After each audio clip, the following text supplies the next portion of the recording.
Bonjour, bonjour, j'espère que vous allez bien. Moi, je vais super bien. Comme d'habitude, n'oubliez pas de partager, de liker et de vous abonner. Surtout, mettez le pouce en l'air pour encourager les histoires d'Akuma. Bienvenue dans les histoires d'Akuma. À travers nos histoires, nous tirons des leçons et nous donnons à chacun une morale. Alors, cette histoire, elle est assez triste. Cette histoire, elle m'a fait mal parce que c'est le monsieur lui-même qui vient raconter son histoire. Le monsieur, il a des remords. Alors, c'est l'histoire de Jean-Paul. Jean-Paul était un jeune étudiant qui venait d'une famille extrêmement pauvre. Jean-Paul, après l'obtention de son baccalauréat, il est donc allé s'inscrire à l'université. Malgré tout, sa maman s'est battue. Il a quand même commencer les cours à l'université. Alors, vous savez, lorsque vous êtes en première année, c'est en première année qu'on a l'habitude de se faire les amis, comme on a l'habitude de dire, quoi. Il a commencé ses cours pendant le semestre, donc, il rencontre donc deux filles. Et c'est comme ça qu'il devient ami avec ces deux filles-là. Et lui, alors, Jean-Paul, il ne voulait pas vraiment être ami aux garçons parce qu'il se disait que peut-être qu'il va tomber sur des gars qui ont beaucoup d'argent. Peut-être qu'il va tomber sur les gars qui ont des familles vraiment aisées et il ne veut pas la concurrence, quoi. C'est ainsi que Jean-Paul alors a commencé des relations avec ces deux filles-ci. Donc, c'était des relations amicales, simplement. Lui, il se disait que étant ami avec des filles, il n'aura pas trop de stress. Donc, une amitié vraiment platonique, comme vous connaissez. Et au fil du temps, alors, parmi les deux filles-là, il y a donc une qui est tombée amoureuse de Jean-Paul et dit à Jean-Paul que franchement, voici déjà, on est en deuxième année et je pense que j'ai des sentiments pour toi, je pense que je suis tombée amoureuse de toi et tout. Jean-Paul qui dit à la fille que mais non, mais moi j'ai pas d'argent pour entretenir une femme, je n'ai rien. Je n'ai rien du tout, donc je peux même pas t'entretenir, je peux pas. Regarde-moi, je suis pauvre, mais toi tu viens d'une famille aisée et tout. La fille lui dit donc non, mais Jean-Paul, il n'y a pas de souci, hein. Il n'y a pas de souci. Moi, mon problème, c'est que je suis tombée amoureuse de toi, je t'aime et c'est tout. C'est ainsi que malgré tout, donc, Jean-Paul, il a accepté la relation avec la fille. C'est ainsi qu'ils ont donc commencé à sortir et tout. Ils ont continué ensemble à l'université. Ils ont terminé le deuxième niveau. Au troisième niveau, alors, la fille, elle remarque que, mais Jean-Paul, il est où? Il n'est pas venu pour les inscriptions. Qu'est-ce qui se passe? Alors, la fille, elle appelle Jean-Paul et lui demande que mais c'est comment, tu es où, qu'est-ce que tu fais? Jean-Paul dit à la fille que non, ses parents n'ont pas l'argent pour qu'ils s'inscrivent au niveau 3, donc il préfère rester à la maison. C'est comme ça que la jeune dame alors lui dit que mais comment, tu peux pas me dire, il faut me dire, on sort ensemble, on est ensemble, non? La fille, comme elle est sortie d'une famille extrêmement aisée, elle a payé l'école de Jean-Paul. C'est ainsi que Jean-Paul aussi, il a eu sa licence. La fille aussi a eu sa licence. Et lorsque la fille, elle a eu sa licence, elle a commencé à travailler dans l'une des entreprises de son papa. Donc, elle avait sa voiture, elle avait son travail, donc elle avait son salaire. Et en même temps aussi, elle continuait à l'université parce qu'elle voulait avoir une maîtrise. Les deux, Jean-Paul et sa copine, ont continué. Chacun a eu une maîtrise. Et c'est dans tout ça que la copine à Jean-Paul, c'est elle qui finançait l'école de Jean-Paul. Elle a payé ses études, elle a tout fait, il a eu sa maîtrise. Et à un moment donné, Jean-Paul lui a dit, bon, me voici, j'aimerais faire un business et puis je n'ai pas l'argent. Sa copine lui a dit qu'il n'y a pas de souci, je vais te donner l'argent. Tu vas commencer à faire un petit business. Tellement, la fille, la dame, elle aimait Jean-Paul, hein, elle l'aimait tellement. Elle lui a donné une certaine somme d'argent. Il a commencé son business, il a commencé à se battre, ainsi de suite, ainsi de suite. Alors, la fille dit donc à Jean-Paul que, mais, comme tu as commencé à te battre, mais pourquoi tu ne viens donc pas voir ma famille pour qu'on puisse se marier? Jean-Paul qui dit à la fille que, mais tu vois, je n'ai rien, je suis pauvre, comment je vais faire? La fille lui dit que, mais, tu as quand même commencé ton business et je pense que le business, ça te donne quand même un peu d'argent. Tu peux quand même aussi venir, rien que la dot, tu l'as fait et puis on va attendre. C'est ainsi que le Jean-Paul a donc accepté. La fille, elle a d'abord fait les présentations à son papa. Que bon, voilà, la personne que je vais épouser. Le papa, il a cherché, il a vu que l'enfant, il était pauvre, mais il était intelligent et tout. Au départ, le papa ne voulait pas, mais la fille, elle a convaincu ses parents en disant que non, mais c'est lui que j'aime, c'est lui que j'ai choisi. Son enfant vraiment bien éduqué et tout. C'est ainsi que le papa a donc accepté. Jean-Paul s'est battu. Avec les petits moyens qu'il avait, il est venu donc doter sa copine. Lorsqu'il a doté sa copine comme ça, il lui dit, bon voilà, il faut maintenant que tu viennes rester chez moi. Comme je n'ai pas encore de maison, on va aller rester dans la maison familiale chez ma mère et mes sœurs. C'est ainsi que la fille est donc venue, elle est venue rester là. Et comme vous savez, les parents de la fille, bougrement riche, la fille aussi avec son travail et un niveau intellectuel assis et une éducation. Vous savez, les enfants, on a l'habitude de dire, les enfants des bobos, les enfants de riches là ont une autre éducation. Donc, elle était dans la maison, c'est elle qui s'occupait de tout. C'est elle qui payait à manger, puisque Jean-Paul, lui, il ne travaillait pas encore, il faisait ses petits business. C'est elle qui faisait tout, c'est elle qui ravitaillait tout. À un moment donné, la maman de Jean-Paul a commencé à vouloir mettre la fille très mal à l'aise. La maman de Jean-Paul qui dit, mais vraiment, les enfants des riches là, vraiment ce sont les enfants, tu vois, dans les maisons où on compte seulement le nombre de morceaux de viande que tu dois manger, tu ne manges pas à ta satiété et tout et tout. Tout ceci pour mettre la femme, la fiancée de Jean-Paul, son fils, mal à l'aise. Mais la fiancée de Jean-Paul, elle ne prenait pas ça en considération. Elle faisait tout juste son travail. Un beau jour, alors, la fiancée de Jean-Paul, elle a donc acheté un gros congélateur parce qu'elle s'est dit que non, il faut qu'elle ravitaille tout le temps. Elle est partie, elle a acheté le congélateur. En voilà encore la maman de Jean-Paul qui commence à dire que, oh voilà, nous aussi on a un congélateur, mets ça là-bas pour que les gens puissent voir qu'on a un congélateur et tout. Tout ceci, la fiancée de Jean-Paul, elle ne considérait pas. Elle faisait juste son travail parce qu'elle aussi, elle était très très bien éduquée. Elle a ravitaillé, elle a mis la nourriture dedans et tout. Parfois, lorsqu'elle rentrait même tard du travail, elle trouve qu'ils ont préparé et qu'ils ont fini de tout manger. Ils ne laissaient même pas un peu à la fiancée de Jean-Paul. Elle arrive, elle demande que, mais vous avez mangé, vous ne m'avez pas regardé. Pourtant, c'est elle qui rationne. Ils disent que, mais tu es arrivé en retard, on a fini de tout manger, donc fais-toi des œufs. Et tout ceci, elle supportait, elle n'avait pas de soucis, elle supportait tout le temps. Mais la maman de Jean-Paul, alors tout le temps, elle lui dit que non, vraiment, toi, les enfants de riches, vraiment, elle faisait tout pour mettre la fiancée de Jean-Paul mal à l'aise. C'est alors qu'un beau jour, alors, le papa de Jean-Paul, il appelle donc, le papa de la fiancée de Jean-Paul, il appelle Jean-Paul, lui dit que franchement, j'ai un poste pour toi et je sais que tu as fait la même filière que ma fille, donc, il faut venir me voir au bureau tel jour. C'est ainsi que le jour j'y est arrivé, donc Jean-Paul est parti là-bas au bureau, il a causé avec le papa de sa fiancée, il lui a dit que bon voilà le poste, tu es quelqu'un que j'apprécie très bien, quelqu'un que j'ai beaucoup observé, donc je vais te donner ce poste-là et tu peux commencer le travail la semaine prochaine. Alors le gars il est rentré, Jean-Paul est rentré, il n'a même pas osé dire cela à sa fiancée, pourtant c'est le papa de sa fiancée qui lui donne un travail. Il n'a même pas dit, il n'a rien dit du tout, il est resté tranquille. Alors le lendemain, le papa de la fiancée de Jean-Paul appelle donc sa fille pour lui dire que mais comment tu vas et tout, mais j'ai appelé Jean-Paul pour le travail, je lui ai donné le poste, j'espère qu'il t'a dit. La fille qui dit d'abord que non, non papa il ne m'a rien dit, je suis même pas au courant de rien. Donc la fille elle se rend compte que le gars a caché, il ne lui a pas dit. Et après, il dit, non, papa, oh, c'est que j'avais oublié, comme j'ai tellement beaucoup de choses à faire. Il m'avait dit, elle a fait semblant devant son papa. Alors, lorsqu'elle est rentrée chez elle, elle dit à Jean-Paul que, mais, mon père t'a appelé pour le travail. Tu es parti, tu as passé l'interview et tu commences le travail dans 2 jours. Tu n'as même pas daigné me dire. Jean-Paul se met donc à manger la bouche, il ne savait pas quoi dire à sa fiancée. Il dit à sa fiancée que non, mais c'est que je voulais te faire une surprise, donc faut pas prendre ça mal, et ainsi de suite. Donc, tout ce comme un fiancé peut raconter à sa fiancée comme mensonge par rapport à ce genre de situation. Alors, Jean-Paul a commencé le travail.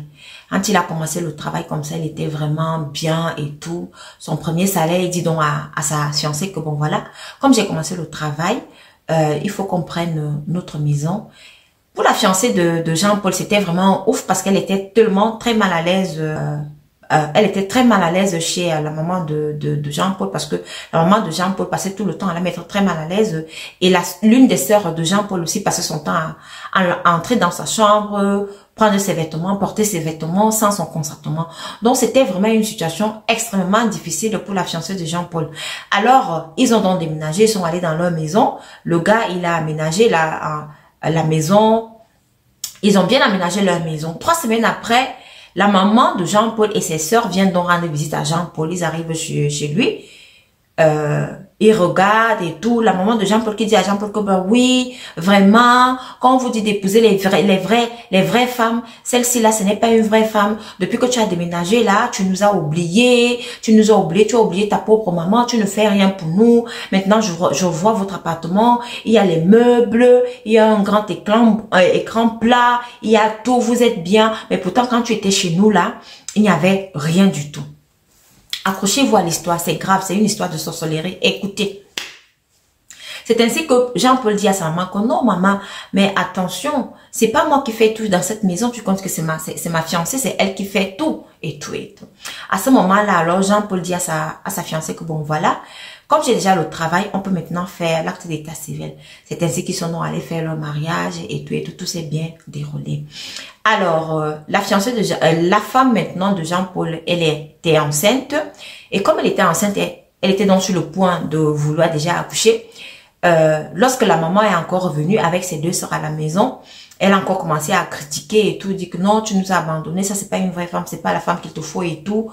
Moi j'ai plutôt quelqu'un d'autre qui est bien pour toi. Et c'est ainsi que Jean-Paul alors, pendant tout ce temps-ci, il a commencé à travailler, donc il cachait son salaire à sa femme. Sa femme ne savait même pas combien est-ce qu'il touche. Donc son salaire, il divisait en deux pour aller donner à la femme que sa maman avait choisie. Donc c'était comme ça que Jean-Paul vivait et sa femme même n'était pas au courant.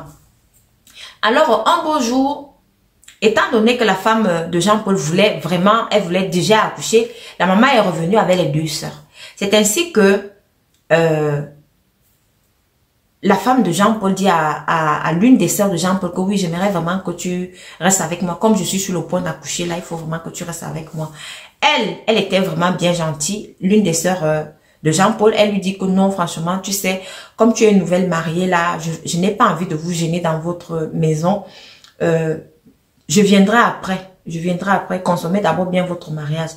Et maintenant, l'autre petite sœur qui dit que non, elle veut rester là et tout. C'est comme ça que elle est donc restée. Pourtant, l'autre, c'est elle qu'on voulait parce qu'elle était bien gentille, bien posée. L'autre, si, elle a serré là. Sa maman lui dit que oui, elle est restée. C'est comme ça que les autres sont rentrés. Elle est restée. Quand elle est restée ici, la fille, elle ne faisait rien du tout. Elle passait son temps à mettre la musique. Elle met la musique, elle mettait les voisins mal à l'aise. Hein. Donc, vous savez, le genre de quartier résidentiel là. Donc, tout le voisinage connaissait déjà que lorsque Jean-Paul et sa femme étaient au travail, celle-là, elle restait à la maison, elle mettait la musique, elle dansait, elle entrait dans la chambre de sa belle-sœur, la femme à son frère, elle portait ses vêtements et tout. Donc, elle insultait même. Un beau jour alors, la femme de Jean-Paul est donc rentrée. Quand elle est donc rentrée, elle vient encore trouver que sa petite belle-sœur a encore mis la musique et que quand elle rentre, même à travers le portail, les voisins sont en train de lui dire que il faut dire à ta belle-sœur de souvent baisser la musique, elle gêne. Elle arrive donc dans sa maison, elle dit à sa belle-sœur que il faut baisser la musique. Sa belle-sœur, elle n'a même pas son temps, elle a seulement poussé, comme elle était déjà à thème, elle est tombée. Quand elle est tombée comme ça, elle a commencé à saigner. C'est comme ça qu'elle a appelé un des voisins, il est venu, on l'a porté là, on l'a amené à l'hôpital, on a resserré le col parce que l'enfant n'était pas vraiment encore à thème, il manquait encore 3 semaines pour que l'enfant vienne au monde. Alors, tout s'est bien passé, on l'a soignée, elle est rentrée à la maison. C'est ainsi que la femme de Jean-Paul et Jean-Paul alors ont décidé de renvoyer la petite sœur-ci chez sa maman. Elle est donc partie là-bas et la petite sœur s'était donc fâchée. Elle est allée voir un marabout pour lancer le Kamnogo. Je ne sais pas si vous connaissez ça, c'est le Kamnogo. Ce sont une sorte de boutons qui commencent de la tête jusqu'au pied. Donc, ça vous démange, ça vous démange. Elle a lancé ça à la femme là, elle avait ça. Tout le corps. Et pendant ce temps, Jean-Paul, lui, il était déjà avec la femme que sa maman avait choisie pour lui. Il passait son temps là-bas, il couchait avec elle, il ne regardait même plus sa femme. Sa femme a accouché.